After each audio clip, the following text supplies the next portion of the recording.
subscribe, and join the fighters. Rep, it'll be the best thing you ever did, knuckleheads.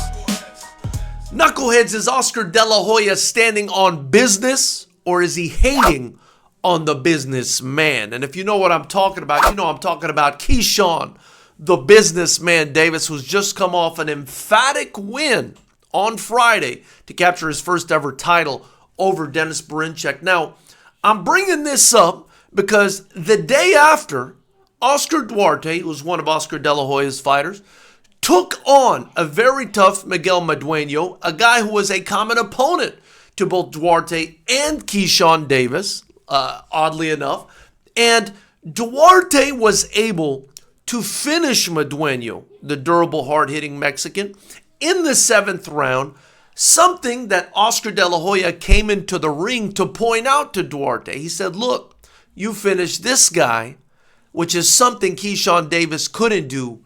You're going to be a future champion, my friend. And Duarte was, very happy to hear that and very thankful to his promoter, Oscar De La Hoya. Also, I want to add that I heard it on the DAZN broadcast. I believe it was from Mora, who said, yeah, he was able to finish him, something Keyshawn Davis wasn't able to do. Now, I think that that's a very simplistic and erroneous way to look at fight math and to determine who's the better fighter and who's not. As we all know, styles make fights. And, another difference was you had a 12-round fight here versus a 10-round fight for Keyshawn. I think in a 10-round fight, at the very least, you can push a little bit harder through the rounds than a 12-round fight where you want to pace yourself a little bit more. Also, let's not forget, Keyshawn, at least from what I saw, did quite a number on Madueño. So was he a little bit of damaged goods against Duarte? I don't want to take anything away from Duarte's win. It was a fantastic performance. But Keyshawn Davis's performance was pretty dang fantastic against Dennis Berinchek on Friday as well. And if you ask me, knuckleheads, while I understand De La Hoya's point and the Latin Snake Mora's point, I gotta say, from my eyes, it looks to me like Keyshawn Davis is the better fighter than Oscar Duarte. I'll go as far as to say the much better fighter than Oscar Duarte. That's just my opinion. If they were to fight each other, I would have to pick Keyshawn, the businessman Davis, to win that fight handily. Now, I'm not saying there wouldn't be some resistance, but my goodness, if we're just looking at boxing skills, I got to go with Keyshawn Davis. I also think Keyshawn Davis is very tough, as is Oscar Duarte.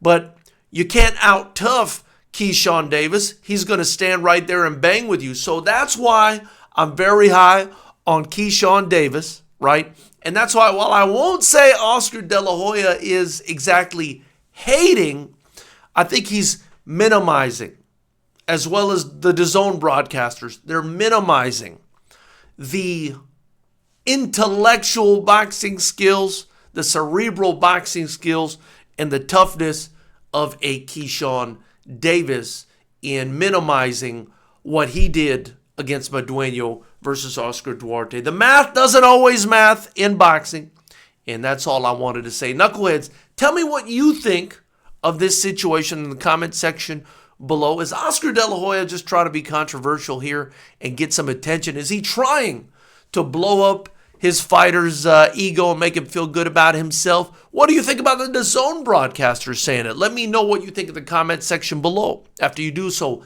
like this channel, subscribe, and join the channel so I can continue to provide you guys with daily content. We are going to be going live every Tuesday on the podcast, 6 p.m. Pacific, 9 p.m. Eastern, and live after all the big fights.